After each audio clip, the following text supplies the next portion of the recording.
There are secrets that money can't hide, and love that even betrayal can't destroy.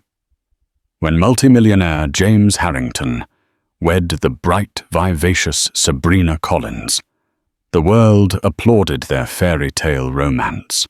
However, fairy tales often come with dark twists. One cold afternoon, Sabrina announced she was pregnant, and James, convinced that she had been unfaithful, disowned not only her, but the children she carried. No one believed Sabrina's side of the story, and she fled in disgrace. Fast forward 9 months, and she returns with triplets who look alarmingly like her estranged husband. This isn't just a family drama. It's a ticking time bomb. James Harrington was the type of man people either envied or despised at first glance. Standing at 6'2" with dark hair slicked back and a jaw carved by quiet determination, he commanded attention whenever he stepped into a room. Born into an old money family in Charleston, South Carolina, James had been taught the fine art of stoicism and public image from a young age. Over time, he built his own fortune, separate from his family's, dabbling in tech and real estate to add to his trust fund. By 30, he was wealthy beyond imagination. By 35, he was known nationally, especially after a flurry of front-page articles regarding his business expansions. Sabrina Collins was an entirely different story. A small-town girl from rural Tennessee, raised in a modest home, brought up on the values of honesty and hard work. With sparkling hazel eyes and an infectious laugh, she was a warm presence in any space, carrying an aura of kindness that disarmed even the coldest hearts. She had left her hometown for a chance at a better life, working her way through college with scholarships and part-time jobs. By the time she finished her MBA, Sabrina was determined to scale every mountain that came her way. Their paths converged at a charity gala in New York, organized to raise funds for underprivileged children. Sabrina, working as an associate at a private equity firm, had volunteered to help with the event. James was one of the major sponsors. He couldn't tear his gaze away from her. Something about the gentle but unyielding determination in her eyes captivated him. Sabrina, for her part, was mesmerized by James's magnetism and the humility he exuded despite his towering wealth. They talked that night about everything from philanthropic ventures to childhood stories, discovering they shared common goals. They both wanted to change the world, albeit in different ways. James had the money and the reach. Sabrina had the passion and heart. It was as if the universe had scripted a perfect collision of souls. One date led to another. They were both wary of gold diggers and unscrupulous suitors. Sabrina conscious of his fortune, and James cautious about her intentions, so they took it slow. However, every night they spent together illuminated how deeply they complemented each other. James was strategic and rational. Sabrina was empathetic and intuitive. 2 months later, James proposed to her after a weekend in the Swiss Alps, where they'd gone for a charity skiing event. Sabrina said yes, tears of joy freezing on her cheeks as they stood on a snowy summit. Wedding bells chimed in Charleston at an extravagant but tasteful ceremony, attended by close family, wealthy associates, and Sabrina's humble relatives from Tennessee. James insisted on flying them all in, lodging them at the city's best hotels, making sure Sabrina's parents didn't feel overshadowed by the Harrington family's grandeur. The ceremony was like a modern fairy tale, so picturesque that tabloids splashed the wedding photos across their glossy pages for weeks.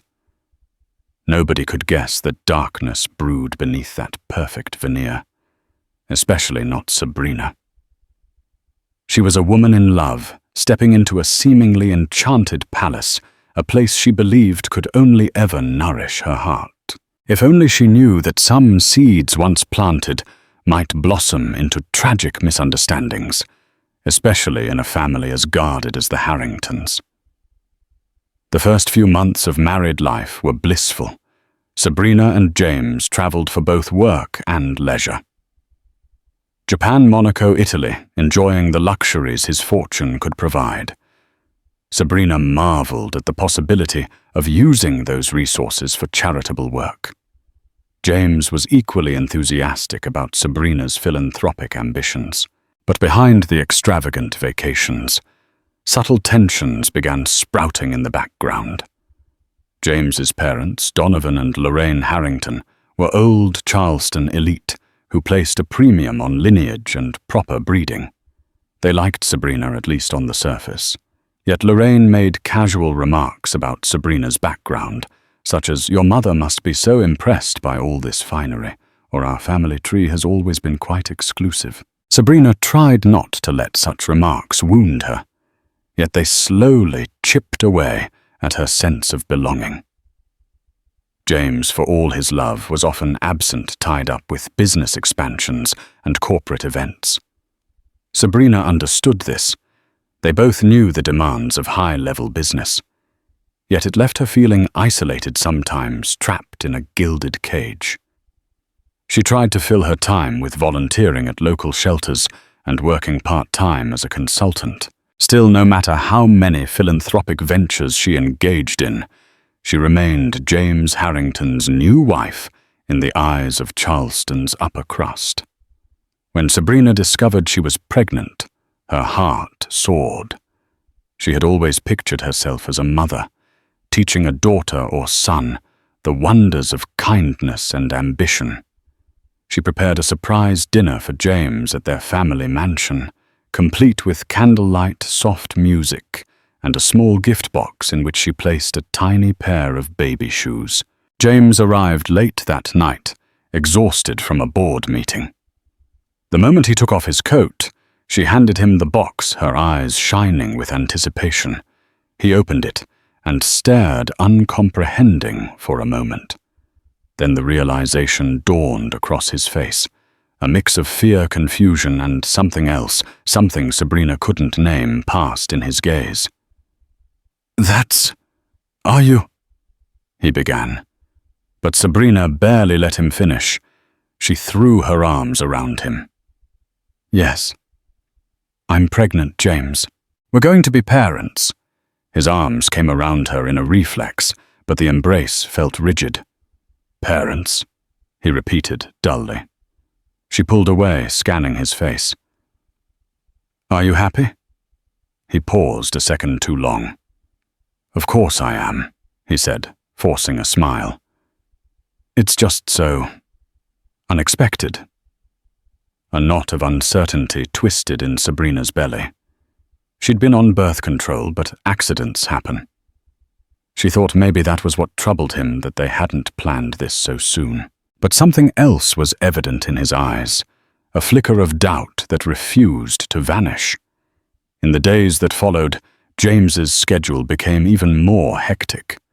Sabrina tried to rationalize it. He was expanding to a new market, dealing with important negotiations. Yet some nights, his phone would buzz at odd hours, and he'd slip into the study to take calls he never discussed. She noticed short, furtive text messages from someone named CW displayed on his phone screen. Whenever Sabrina asked, he would brush it off as company business. When Sabrina was about 2 months along, she overheard a conversation in the hallway between James and his old friend, Martin Caldwell, a notoriously cynical businessman who had known James since boarding school. Their voices were low, but Sabrina stood at the corner, out of sight, listening. "Sabrina's pregnancy is too convenient," Martin was saying. "You can't deny the possibility that James interrupted him." "I know, but Sabrina isn't like that, I think." Martin let out a scoff. "You think, don't be naive. Gold diggers get creative. You sure the kid is yours?" Sabrina's heart froze. She clamped a hand over her mouth to keep from gasping. Immediately, James mumbled a response she couldn't fully catch, but the tone was uncertain. She fled upstairs before she heard the rest. Sabrina felt her world tilt. Never had James questioned her loyalty, at least not to her face. The hush in his voice, the doubt in Martin's accusations, shook her to the core. She suspected the Harrington family's prejudices might be fueling these doubts. Perhaps Donovan or Lorraine had whispered something, or maybe Martin had conjured this suspicion on his own. She felt alone. Though she tried to confront James about it that evening, he insisted everything was fine. She wanted to believe him, but deep down, she couldn't help feeling that the foundation of her marriage was beginning to crack. And she feared what might come next. As her pregnancy progressed, Sabrina did her best to remain positive. She attended prenatal checkups, took vitamins, and decorated the spare room in soft pastel colors for the nursery. Whenever James accompanied her to a doctor's visit, though he seemed distant eyes fixed on his phone as he answered emails, Sabrina tried to chalk it up to stress. At a family gathering at the Harrington estate, Sabrina's concerns deepened. Lorraine, having had too many glasses of champagne, approached Sabrina with a delicate smirk. "So, dear, remind me, when exactly did you conceive?" Caught off guard. Sabrina tried to calculate the approximate date. Somewhere around 6 weeks ago. "I'm about 10 weeks pregnant now, you know." 6 weeks ago. Interesting, Lorraine murmured, an eyebrow arched high. "And were you and James even in the same city? Then I recall he was in London on business." Heat pricked Sabrina's face. "He came home unexpectedly. One weekend," she said, remembering how James had surprised her with flowers and a night out after returning from a long trip. Lorraine sipped her champagne slowly, never taking her eyes off Sabrina. "Yes, well, I do hope everything works out for you both." She turned and walked away, leaving Sabrina with a sick feeling in her stomach. James, who had seen the exchange from across the room, quickly came over. "What did she say?" he asked. "That you were in London. That maybe the baby Sabrina couldn't finish." Tears threatened to spill over. James embraced her, though again, the gesture felt forced. "Don't mind her. She's drunk," he said, but an unease lingered in his eyes. Later that night, Sabrina dreamt of a baby's cries echoing down the empty halls of the Harrington mansion, with no father around to comfort them. She woke up sweating, a cold dread curling in her gut. It got worse when a family friend, Michelle Carter, a prominent attorney in Charleston, and someone who had always been cordial to Sabrina, invited her for lunch. Michelle tried to reassure her that the rumors swirling about Sabrina's fidelity were baseless, but the fact that Michelle had to mention them at all spoke volumes. "Look," Michelle said over lobster bisque, "I'm sure there's no truth to it, but people are talking, and James hasn't been particularly vocal in shutting them down." Sabrina gulped. "What do you mean?" Michelle pursed her lips. "He's not confirming or denying. He's simply ignoring the chatter, and you know how that fuels gossip. If you need any legal advice or want to protect yourself." Sabrina shook her head. "No, I trust my husband," she insisted. But the pit in her stomach only deepened. One weekend, hoping to reassure James once and for all, Sabrina mentioned the possibility of a paternity test. He balked at the idea. "I'm not subjecting my unborn child to that sort of invasive scrutiny," he snapped. "Do you think I want people dissecting our private life? My company's image is at stake here. The rumors would explode." Sabrina's eyes welled with tears. "But you can see how much it's hurting me, this silent suspicion from you and your family." James ran his hand through his hair, looking torn. I can't deal with this right now. I have an important investor to woo. Can't we just..." Can't we talk about this later? Sabrina nodded, her throat too tight for words. That night she lay awake, feeling the child move inside her. She placed her hand on her swelling belly, tears slipping silently down her cheeks.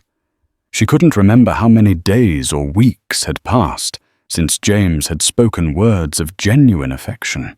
His mood swings and aloof manner had replaced warmth with a chilling uncertainty. They were drifting apart, and Sabrina sensed that an inevitable confrontation loomed. The confrontation happened unexpectedly. One morning, Sabrina was in the library researching baby care tips. James had left his laptop open on the desk, a rare lapse in his otherwise guarded behavior. She glanced at the screen, noticing an email chain with subject lines referencing paternity concerns and discrete options.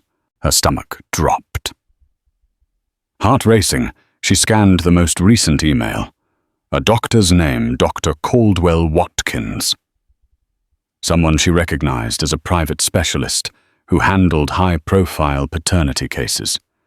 There was mention of an appointment date just a week away and a confidential approach that would keep it out of the public eye.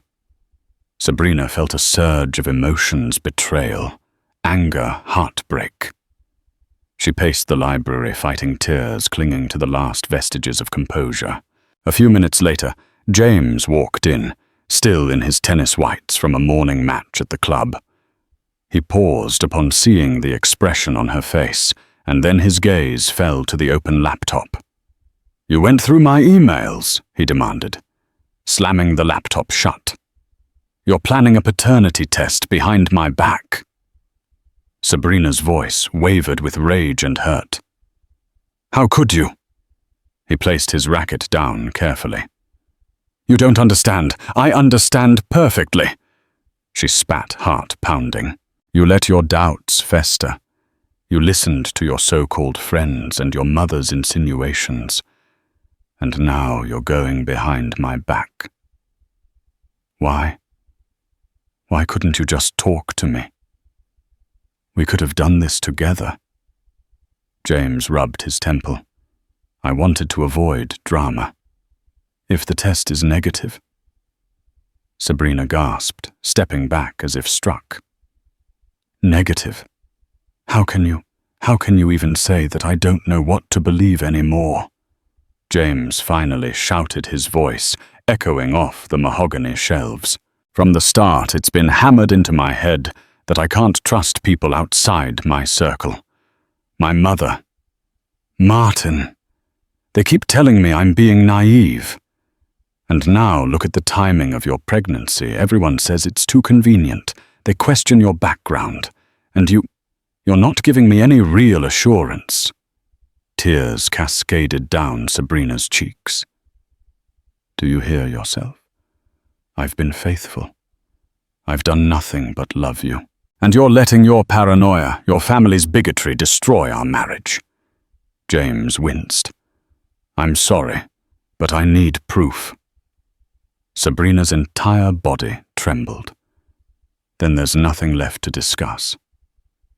She stormed out of the library, ignoring James's pleas for her to come back. She packed a small bag heart in her throat. She didn't know where she was going, only that she needed to get away from the suffocating mansion, from the father of her inborn child, who refused to trust her. She called a taxi, ignoring James's repeated calls and texts. As the taxi pulled away from the gates, Sabrina glanced back at the imposing Harrington estate, its pillars and gardens gleaming in the midday sun. The place that had once held all her hopes now stood as a cold fortress of suspicion and heartbreak. Sabrina fled to the only place that offered solace, her parents' small farm in rural Tennessee. The shift from Charleston's aristocratic enclaves to the rustic farmland was jarring but liberating. As she stepped onto the porch, her mother, Catherine Collins, rushed out to hug her. Sabrina collapsed into her mother's arms, sobbing. Her father, Robert Collins, a quiet man who spoke volumes through his steadfast presence, walked up slowly. "We'll take care of you," he said simply, clasping his daughter's hand. For a few weeks, Sabrina found refuge in her childhood home. She slept in her old room with faded posters on the walls, the whir of the ceiling fan, a lullaby of sorts. She helped her mother with household chores, relishing the normalcy, the sense of belonging. One afternoon, as Sabrina sipped lemonade on the porch, her childhood best friend, Sarah Martin, dropped by. Sarah had heard rumors of trouble. Over the years, their contact had been minimal, but old bonds quickly reignited. Sabrina confided in Sarah about James's suspicions and the looming paternity test. Sarah listened quietly occasionally, placing a reassuring hand on Sabrina's belly. "I never liked what you told me about his family," she admitted. "But I also never thought James would stoop so low." Sabrina shrugged her eyes, still swollen from crying the night before. "I didn't either." She flipped through her phone, noticing texts from James. Some were demanding, others apologetic, as if he were caught in a storm of his own making. She ignored them all. She needed time to think. Still, a part of her ached for James. She remembered the gentleness she had seen in him during their first months, the sweet gestures, the whispered promises. How could he have allowed all that to be overshadowed by distrust? In the 3rd month of her pregnancy, she finally visited a local obstetrician. Everything seemed normal, except the doctor noted that she was carrying more than 1 baby twins at least. Sabrina stared at the ultrasound screen in awe. 2 sets of tiny hands, tiny feet, 2 beating hearts. She choked on a sob, half in amazement, half in fear. As the months wore on, Sabrina began to feel more nauseous than usual.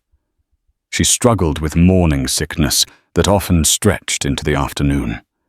Her mother worried, insisting on bringing Sabrina to the local clinic more frequently. That was when Dr. Myers, the local OB/GYN, noticed something unusual. After a series of scans, Dr. Myers called Sabrina in. "I have some big news," the doctor said, her tone cautious, but with a hint of a smile. "We miscounted before." She flipped the ultrasound images on the screen. "This is not a set of twins. It's triplets." Sabrina's jaw dropped. Triplets. 3 babies. She felt as if the room spun for a moment, and her mother gripped her hand excitedly. Sabrina's tears flowed freely, but beneath the awe and joy, anxiety gnawed. How would she handle 3 babies alone? Then came another blow. Dr. Myers explained that with triplets, complications could arise. Sabrina needed specialized care, possibly bed rest, as she approached her 3rd trimester. The cost of such care would be substantial. Sabrina had some savings from her prior consulting work, but she had never planned on raising 3 babies without her husband's support. That night, she lay awake, hand resting on her belly, feeling fluttery movements. She whispered to them, promising to love and protect them, no matter what. And in the back of her mind, she wondered if James would ever come around, or if he would remain shackled by doubt forever. As the weeks passed, the gossip mill in Charleston churned out a range of stories about Sabrina's absence. Some said she had run off with a secret lover. Others claimed she'd been caught red-handed, and James had kicked her out. The Harringtons, for their part, maintained a stony silence, refusing to speak about private family matters. James's conscience weighed heavily. He spent many nights in an empty mansion haunted by memories of Sabrina's laughter, echoing off the gilded walls. His mother and father continued to drop hints, telling him he was better off. Martin Caldwell, ever the cynic, pushed James to finalize a divorce before Sabrina came after his fortune. And yet James couldn't bring himself to take that step. Deep down, he missed Sabrina. He yearned for her warmth, her unwavering optimism. She had made him believe in the better parts of himself. One evening after a business dinner, James found himself scrolling through his phone, looking at old photos. There she was, beaming on a boat in Monaco, hugging him, while the sun set behind them. Another snapshot showed her in Japan wearing a kimono and flashing a delighted grin. He realized just how much light she had brought into his life. In a moment of weakness, or perhaps clarity, he decided he needed answers. He contacted an old acquaintance, Detective Alec Ramirez, a private investigator in Charleston. "Find out where Sabrina is," James said. "I need to talk to her." Discreetly, Alec delivered results swiftly. He informed James that Sabrina was in Tennessee at her parents' farm. James boarded his private jet the next day, ignoring his mother's protests and Martin's sarcastic remarks about running into a trap. He arrived in the late afternoon, stepping out into the rural setting that was the antithesis of Charleston's polished elegance. The farm smelled of freshly cut hay and the distinct odor of livestock. His expensive leather loafers pressed into the dusty ground, and he realized how far removed his life had been from Sabrina's roots. Robert Collins was the first to spot him. The older man stiffened, wiping his hands on his overalls. "You've got nerve showing up here, son." James swallowed his pride. "I just want to see my wife." "She's not sure she wants to see you," Robert said bluntly, crossing his arms. Despite the tension, Catherine Collins stepped onto the porch, glancing at James with a mixture of pity and coldness. "You'll find her in the barn," she said softly, "if she'll speak to you." James thanked her and walked toward the weathered wooden structure. He found Sabrina inside, tending to a pregnant mare. She wore old jeans and a flannel shirt stretched over her own rounded belly, which he suddenly noticed was far larger than he had expected. A wave of guilt crashed over him. She heard his footsteps and turned. Her hazel eyes flashed with a million unspoken sentiments: anger, betrayal, longing, and something else. "What are you doing here?" she whispered, as if afraid to disturb the horse. James opened his mouth, closed it again, then whispered, "I needed to see you." Sabrina's hand protectively rested on her belly. The silence between them was thick. Finally, Sabrina said, "I'm pregnant with triplets, James." His eyes widened. "Triplets," he choked out. She nodded, tears threatening to spill. "Do you still doubt they're yours?" He didn't know how to respond. Guilt raged inside him like a storm. He took a step toward her, but she moved back, standing near the horse, as if drawing courage from the animal's presence. "I'm sorry," he finally managed. "I was stupid. I let people get in my head. I don't know if you can ever forgive me, but I want to try. I want to do the right thing for you and our children." Sabrina's lips trembled, tears escaping, but she didn't crumble into his arms. You can't just show up and expect everything to be fine. Trust isn't a switch you flip on and off. James nodded. "I know. I'll do whatever it takes to earn your trust again." They stood there, locked in an emotional standoff, the dust particles swirling in the sunlight streaming through the barn walls. It was a moment of reckoning for both of them, a moment that set the stage for the next twist neither could have anticipated. Over the following weeks, James rented a small house near the Collins farm, determined to prove he was serious about supporting Sabrina.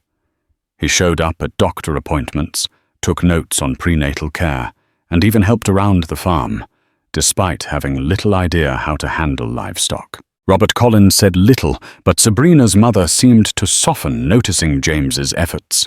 Still, Sabrina kept an emotional wall around herself. She allowed James to accompany her to medical checkups, but she rarely spoke about their future. The triplets' health was paramount, and she wouldn't risk emotional turmoil that could endanger them. During one ultrasound session, Dr. Myers showed them 3 tiny, squirming forms on the screen. James clutched Sabrina's hand, his eyes moist. "They're amazing," he murmured. For the first time, Sabrina felt some of the old warmth from him, the James she had married. But just when it seemed they might find a tentative peace, the Harrington family intervened. Lorraine called James incessantly, demanding explanations. Donovan Harrington threatened legal measures if James embarrassed the family name with a public scandal. Martin Caldwell, with his toxic commentary, insisted Sabrina was milking the situation. One day, a sleek black SUV rolled up to the Collins farm. Out stepped Lorraine Harrington, clad in designer attire, starkly out of place amid the farm's dust. She approached the porch where Sabrina sat cradling her pregnant belly. Lorraine regarded Sabrina with a cool stare. "You've caused quite a stir, my dear," she began. Sabrina clenched her jaw, remembering the woman's insinuations. "I haven't done anything but carry my children." Lorraine's gaze swept over the farmland. "Triplets," James said. "Quite a feat." Her tone dripped with doubt. "But I must ensure these are truly Harrington heirs. We've hired Dr. Caldwell Watkins to conduct a non-invasive prenatal paternity test." Sabrina's anger flared. "James and I are handling our affairs. We don't need your involvement." Lorraine offered a thin smile. "I'm afraid you do. My husband and I will not have our family's legacy tainted. Either you cooperate, or we pursue more aggressive legal channels." Sabrina's eyes filled with tears of rage and hurt. "You just can't accept that maybe, just maybe, I'm not the monster you think I am?" Lorraine lifted her chin. "I'm protecting my family. Make your choice." Before Sabrina could retort, James appeared, having overheard the confrontation.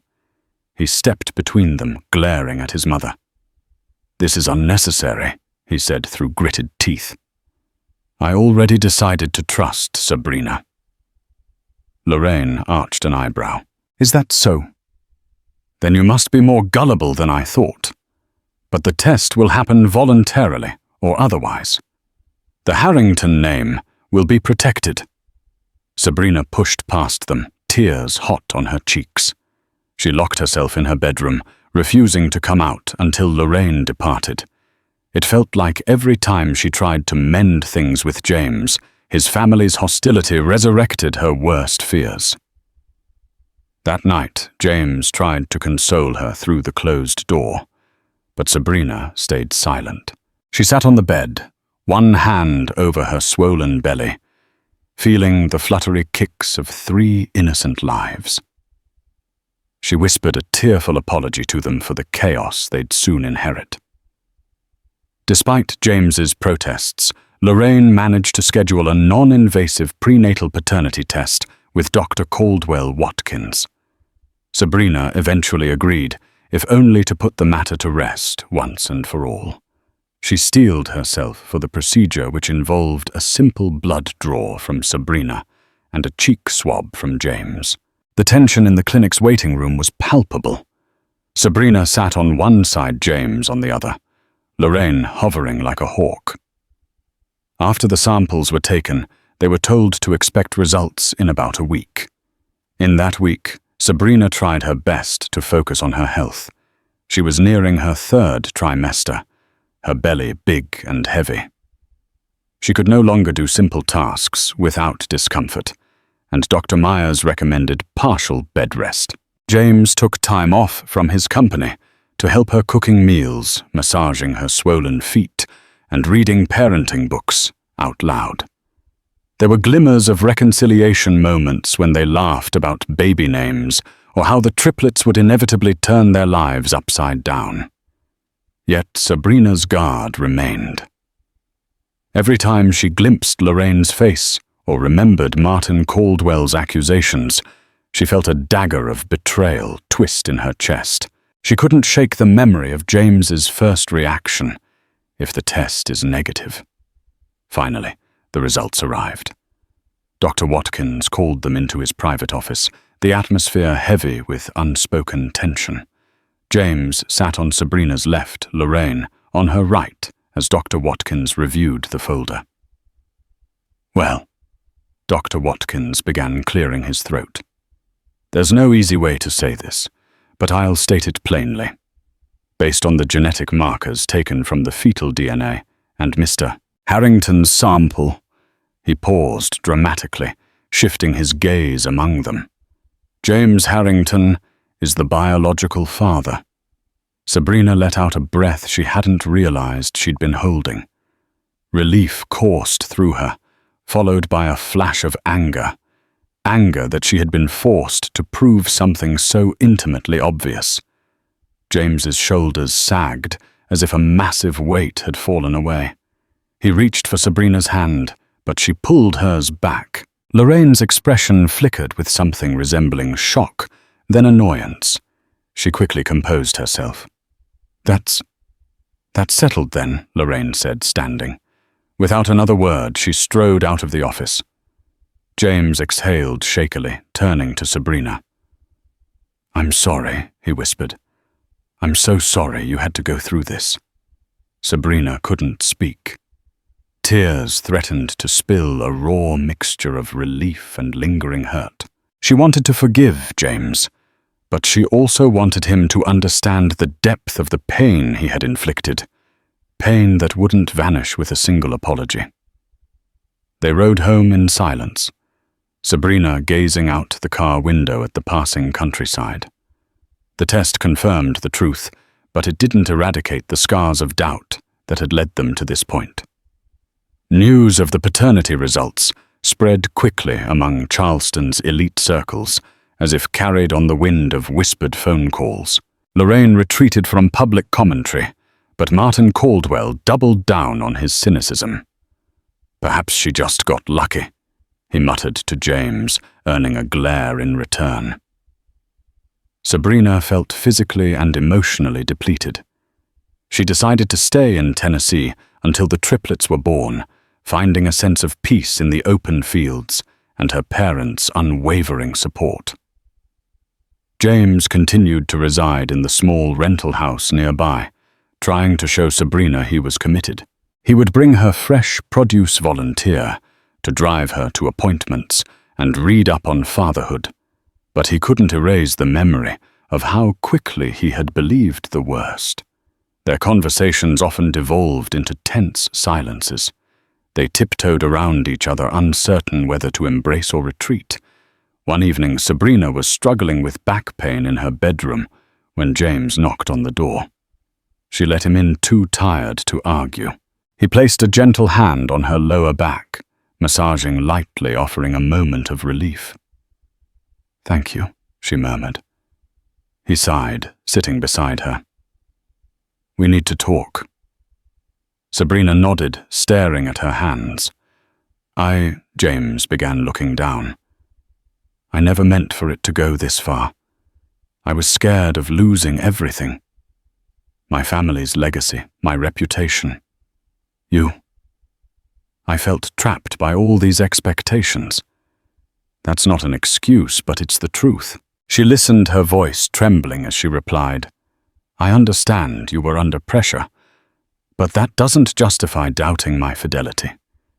Do you realize how humiliating it was? Having everyone think I was a gold digger or a cheater."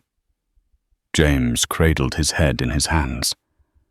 "I'll regret it for the rest of my life," he whispered. "Please tell me how to fix this." Sabrina's eyes brimmed with tears. "I'm not sure you can. But if we're going to raise these babies together, we need a fresh start. We need to leave behind the Harrington mansion, the rumors, all of it. Start somewhere new. Maybe even here in Tennessee, at least for a while." James's brows furrowed. "You want me to leave Charleston?" I want us to build a life away from the ghosts of your parents' influence, she said firmly. If we can't do that, I don't see how we can move forward. He paused, wrestling with the idea. The Harrington name carried weight, and so did his business empire.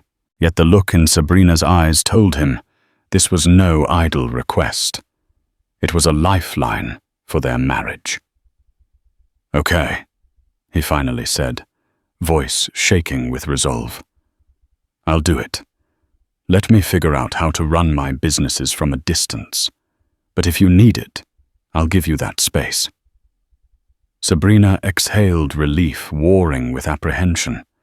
They had taken a step toward reconciliation, but it was like walking on a tightrope, uncertain if they would reach the other side without falling.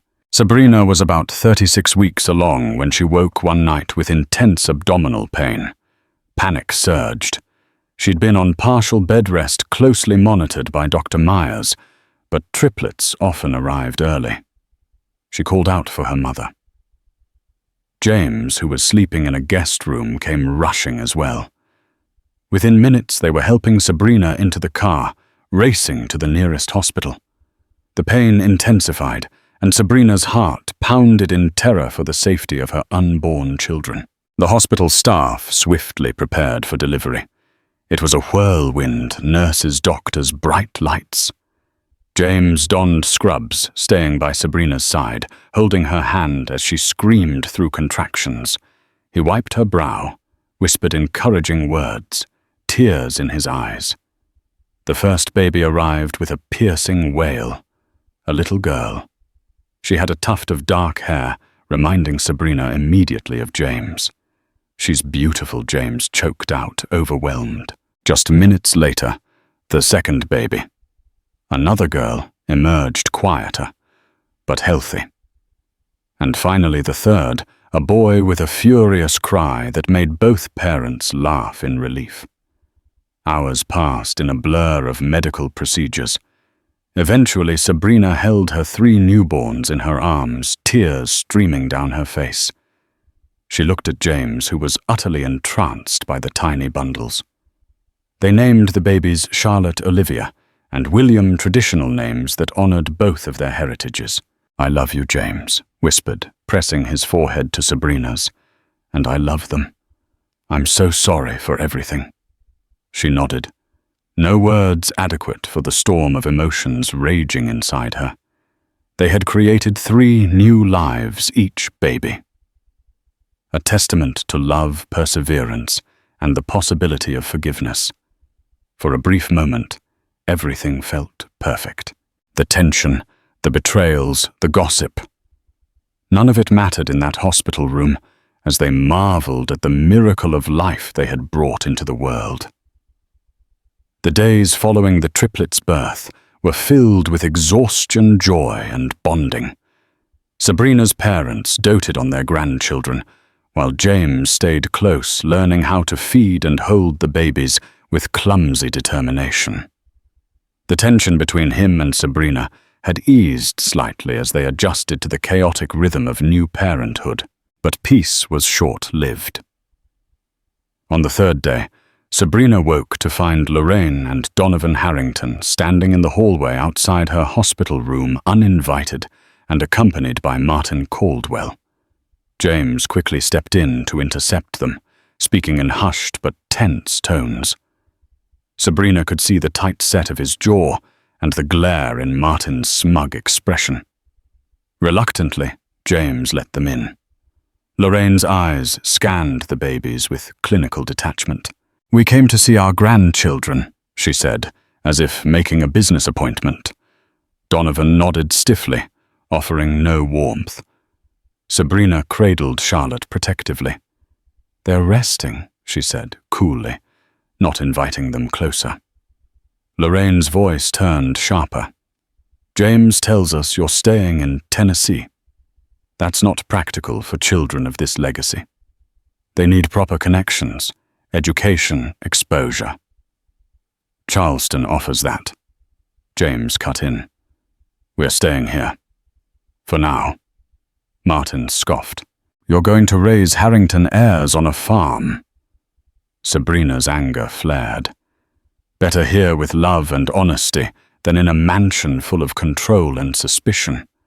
Before anyone could respond, she stood and asked them to leave. "This is not a negotiation room.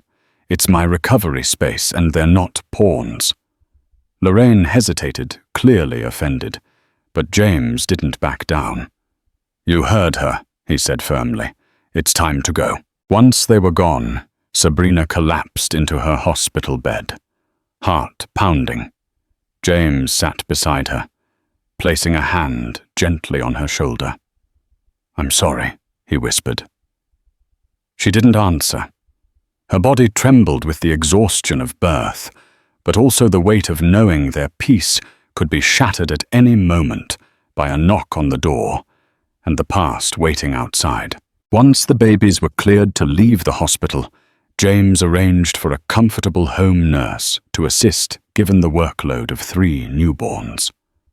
Sabrina was grateful for the help, even if the extravagance felt out of place in rural Tennessee. Still, the small farm-style house they had rented was warm and welcoming, a far cry from the towering halls of the Harrington mansion. Nighttime feedings were chaotic. Sabrina and James took shifts, each fumbling through diaper changes and lullabies. Sometimes they would bump into each other in the hallway, each carrying a crying baby, and despite the chaos, they'd share a weary smile.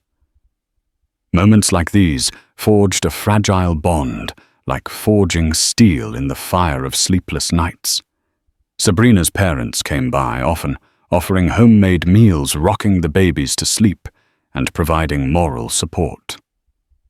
Catherine teased James when he first tried to burp baby William, who promptly spit up on his designer shirt. James laughed it off, surprising everyone, including himself.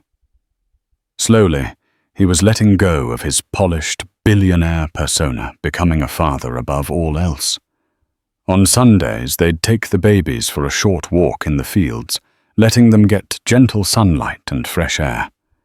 Sometimes the local townspeople would wave from afar, respecting their privacy yet clearly curious about the high-profile couple who had settled among them. Despite these moments of serenity, Sabrina and James remained aware of the Harringtons looming in the background.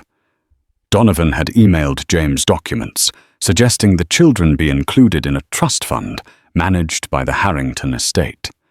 Lorraine occasionally sent gifts, always accompanied by sharp-edged notes about the baby's future. James largely ignored them, focusing on building a new life. One day, as Sabrina was reading to the babies, she received a notification on her phone. It was a link to a tabloid article. The headline read, "Millionaire James Harrington's wife exposed triplets, now confirmed his, but was there ever cheating?" The article rehashed old rumors painting Sabrina as a cunning farm girl who had trapped James with pregnancy. She felt her blood boil. The past month's stress flooded back. James, who noticed her stricken expression, took her phone. His face hardened as he read. "I'll take care of this," he said. Sabrina shook her head. "It's never ending, James. These rumors, they aren't going away." He sat beside her, placing an arm around her shoulders, careful not to jostle Charlotte in Sabrina's lap. "We can't control what the media says, but we can control how we live." She felt tears prick her eyes. "Can we? Or will they always invade our lives?" James pressed his forehead against hers, voice trembling with sincerity. "I want a future with you without lies, without suspicion. I'll fight for our family, I promise." Sabrina let out a shaky breath. "Then fight with me, not against me." They stayed locked in that embrace, with 3 precious babies cooing softly, a fragile family determined to find harmony, despite a world eager to tear them apart. As time went on, James worked remotely using video conferences to run his businesses. The arrangement was strenuous, but he managed to juggle his fatherly duties and corporate responsibilities. Sabrina, meanwhile, was adjusting to motherhood ×3, her days and nights blending together in a blur of feedings, diapers, and lullabies. One chilly afternoon, a formal letter arrived sealed with the Harrington family crest. James opened it with caution.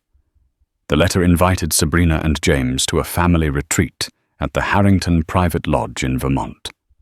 Allegedly, Donovan and Lorraine wished to discuss the triplets' inheritance and future plans. Sabrina looked at James skeptically when he showed her the letter. "They've made our lives miserable, and now they want a family weekend?" James frowned. "I have no idea what their true motive is, but they seem persistent about the children's place in the family. It might be better to address this now than to let it fester." After much deliberation, they decided to accept, hoping that this might be an opportunity to set boundaries once and for all. Sarah Martin, always the protective friend, offered to come along and help with the babies. Sabrina's parents volunteered too, but ultimately Sabrina felt it best if only she, James and Sarah, went, leaving Catherine and Robert to enjoy some quiet time. The private lodge in Vermont was stunning. A secluded cabin overlooking a frozen lake, complete with roaring fireplaces and panoramic views of snowy mountains. On arrival, they were greeted by a butler who led them to spacious rooms. The triplets, bundled in thick onesies, looked around with wide, curious eyes. Lorraine and Donovan arrived an hour later. Their stiff embraces did little to dispel the tension. Martin Caldwell was absent this time, which Sabrina took as a small blessing. That evening, they gathered in the living room. Donovan cleared his throat. "We recognize these children are Harringtons by blood. It's only right they be included in certain privileges: trust funds, shares in the family, holdings, educational prospects at the best institutions." Sabrina shifted uncomfortably. Lorraine added, "We want them raised with the best. Of course, that means they should be near us in Charleston." James kept a protective arm around Sabrina's shoulders. "We've decided to remain in Tennessee for now." Lorraine's lips pressed thin. "And how will you afford the kind of lifestyle that ensures they're groomed for success?" James stiffened. "I can provide for my family." Donovan nodded. "Of course you can, son. But you're making them live in substandard conditions. These children are heirs. They need an environment worthy of the Harrington legacy." Sabrina had heard enough. She stood carefully placing baby Olivia in a cradle. "My children will be raised with love and values. If you think money is all they need, you're mistaken. We appreciate any help you want to give, but that doesn't give you the right to control our choices." Lorraine's eyes narrowed. "We're simply offering the best. One day they'll thank us." James rose beside Sabrina. "Your best mother comes with strings, and we're not willing to be puppets." The Harrington patriarch and matriarch exchanged glances. Finally, Donovan said calmly, "Think it over. We mean well." The tension carried into the next day. Sabrina awoke with a throbbing headache, drained from trying to juggle the babies in an atmosphere thick with expectation. Sarah helped keep the triplets occupied so that Sabrina could rest. James spent hours locked in tense discussions with Donovan about business and family obligations.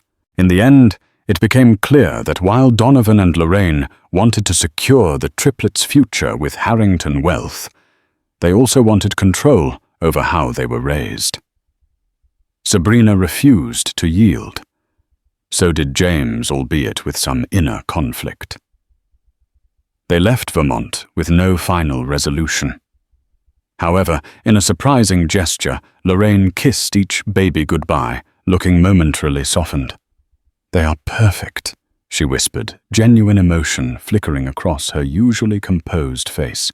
Sabrina felt a pang of sympathy. Maybe Lorraine's veneer masked a woman trapped in the rigid expectations of a powerful family, just as James had once been. Back in Tennessee, life for Sabrina and James settled into a steady but fragile rhythm. The triplets, Charlotte, Olivia, and William, were growing fast, their unique personalities beginning to shine. Charlotte was fiery and loud, Olivia calm and observant, and William endlessly curious. Days were filled with laughter diapers and exhaustion. Evenings brought quiet moments where James and Sabrina would sometimes sit in silence, overwhelmed but united in their love for their children. Yet beneath the calm surface tension simmered. The Harringtons, though miles away, remained a looming shadow. Lorraine continued to email about elite nannies and invitations to christenings in Charleston. Donovan sent documents regarding trust funds and legacy planning. James, caught between his heritage and his wife's need for boundaries, tried to juggle both. But Sabrina noticed the hesitation in his eyes whenever Charleston came up.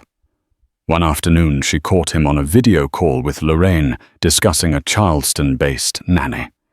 When he hung up, she confronted him. "Are you still letting them influence our lives?" she asked. James insisted he just wanted help. They were both overwhelmed.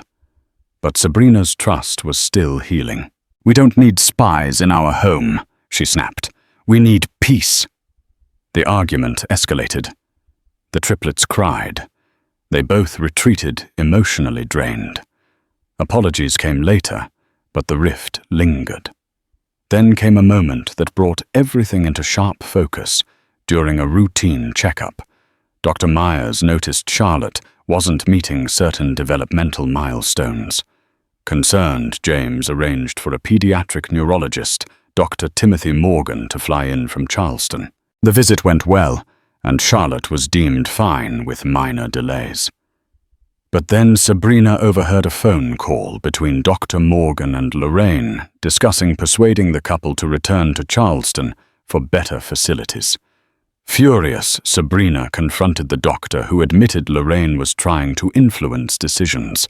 James backed his wife, but was visibly torn. That night, Sabrina made a quiet but firm decision. "I won't raise my children in a war zone between my home and your family," she said. "If you're with us, James, then be with us. Fully." Her words struck deep. James saw the weariness in her eyes, the pain still fresh from months of betrayal and gossip. He realized that loving Sabrina wasn't enough. He had to choose her. Not in part, in full. The choice wasn't easy. But for the sake of their children and the woman who had stood alone far too long, he knew what he had to do. The final fracture came when Sabrina's father fell gravely ill, sending her and James rushing to the hospital with 3 restless infants in tow. The weight of parenthood, health fears, and unresolved tension bore down on them like never before. And just as the storm reached its peak, a call from Martin Caldwell shattered any illusion of peace. He demanded James return to Charleston, claiming urgent business. Against his better judgment, James went, leaving Sabrina behind to care for her fragile father and their triplets. In Charleston, Martin presented what he claimed was proof-falsified bank statements that appeared to show Sabrina siphoning funds. James's heart raced, but instead of panic, his instincts kicked in. Upon closer inspection, the documents fell apart, errors in routing numbers, inconsistent dates. He realized it was a desperate attempt to drive a final wedge between him and Sabrina. Outraged, James confronted Martin, and then Lorraine, who admitted to orchestrating the investigation for his protection. That was the breaking point. James, once hesitant to confront his mother, now stood tall. If this is what protecting me looks like, lies, sabotage, paranoia, then I want no part of it. Sabrina is my wife, and you've disrespected her for the last time." He stormed out, severing ties with anyone who dared come between him and his family. When he returned to Tennessee, Sabrina was in the kitchen rocking William, while stirring soup for her recovering father. Her face was weary, her eyes cautious. James told her everything. The fake documents, the confrontation, the choice he had made. "I'm done with them," he vowed. "I'll walk away from the Harrington name if I have to. I want you.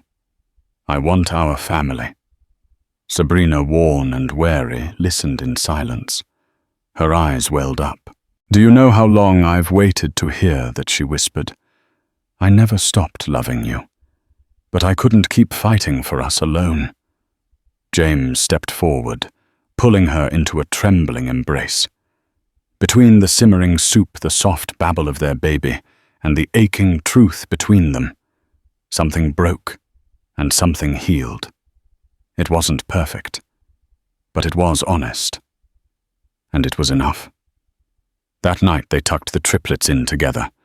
No more walls, no more doubts, just the quiet promise of a future rebuilt not on legacy but on love hard-earned. 6 months passed, and the triplets' first birthday arrived like a sunrise after a long storm. Charlotte, Olivia, and William had grown into joyful, crawling bundles of energy, each with a distinct personality. Sabrina and James, now deeply rooted in Tennessee, had reshaped their lives into one of simplicity, sincerity, and love. James had gradually distanced himself from the Harrington legacy, instead launching a sustainable farming initiative that supported the local economy. Meanwhile, Sabrina led charitable efforts for rural education and maternal health, regaining her professional identity while embracing motherhood. On the triplets' birthday, the farm buzzed with laughter and warmth. Sabrina's parents sang lullabies, neighbors brought homemade gifts, and Sarah Martin decorated the porch with colorful ribbons. It was a world away from Charleston's cold grandeur. Even the Harringtons attempted to mend bridges. Donovan extended olive branches through respectful letters and monetary contributions to the triplets' future, while Lorraine's resistance softened into polite restraint. Supervised visits were occasionally allowed, always on Sabrina's terms. Later that evening, under the shade of a towering oak, James took Sabrina's hand. "Thank you," he whispered, emotion catching in his throat, "for not giving up on us." Sabrina, eyes glistening with gratitude, replied, "And thank you for finally choosing us over legacy." As the sun dipped beyond the fields, casting golden light on their small, hard-earned family, the past felt like a distant echo. The betrayals, the gossip, the heartbreak, all had shaped them, but no longer defined them. Their love, once fragile and nearly broken, had been reforged stronger than ever. In Tennessee, far from society's gaze, the Harringtons were no longer a family bound by legacy but by love, resilience, and the future they built with their own hands. True love isn't always elegant or perfect, even when it's draped in wealth and privilege. Sometimes it's forged in the fires of scandal and heartbreak, where trust is shattered and rebuilt. James and Sabrina Harrington learned that lesson the hard way. Their marriage teetered on the edge when doubts fueled by jealous outsiders and meddling family ripped them apart. Yet the birth of triplets who looked just like James proved love can conquer bitterness, and trust can be mended when both hearts choose to heal. If this story touched you, the heartbreak, the hope, and ultimately the triumph, please show your support. Like this video, share it with your friends who love a good real-life drama, and subscribe to our channel.